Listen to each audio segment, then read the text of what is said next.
উপজাতীয় গবেষণা ও সাংস্কৃতিক ইনস্টিটিউট এর উদ্যোগে মঙ্গলবার অনুষ্ঠিত হল তপশিলি উপজাতি ব্যক্তিদের সম্মাননা প্রদান অনুষ্ঠান।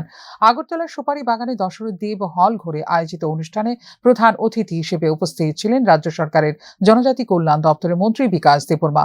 উপস্থিত ছিলেন টিআইসিআর পরিচালক রত্নজিৎ দেববর্মা, উপপরিচালক রুমা রুদ্রপাল, ভিডিও নবকুমার দেববর্মা সহ অন্যান্যরা। অনুষ্ঠানে জাতীয়, আন্তর্জাতিক এবং বিশেষ ক্ষেত্রে সাফল্য অর্জনকারী কৃতি জনজাতিদের বিশেষ পুরস্কার এবং সম্মান প্রদান করা হয়।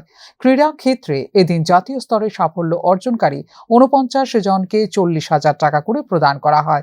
আন্তর্জাতিক স্তরে সাফল্য অর্জনকারী ৪৭ জনকে ৬০,০০০ টাকা করে এবং সাংস্কৃতিক ক্ষেত্রে বিশেষ সাফল্য অর্জনকারী ৩ জনকে ১৭,০০০ টাকা করে প্রদান করা হয়েছে।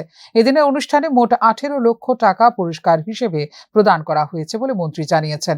মন্ত্রী বিকাশ দেববর্মা বলেন, রাজ্যের মুখ্যমন্ত্রী অধ্যাপক ডাক্তার মানিক সাহা জনজাতিদের কল্যাণে বিশেষ ভূমিকা নিচ্ছেন।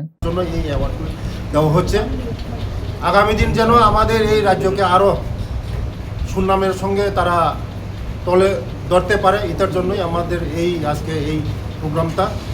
আগামী দিন আমাদের সরকার আরও আমরা স্পোর্টসের উপর আমরা জোর করছি, কারণ আমরা সবাই জানেন যে খেলাধুলার মাধ্যমে আমাদের এই নেশাকে আমরা আমাদের নেশামুক্ত ত্রিপুরা করতে পারি। তার জন্যই আমরা এই প্রোগ্রামটা আজকে করছি। আগামী দিনও আমাদের জারি থাকবে।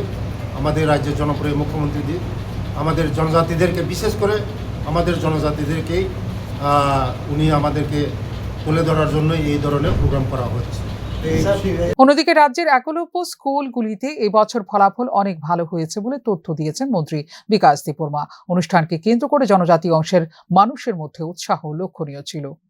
ফিউরো রিপোর্ট, নিউজ নাও।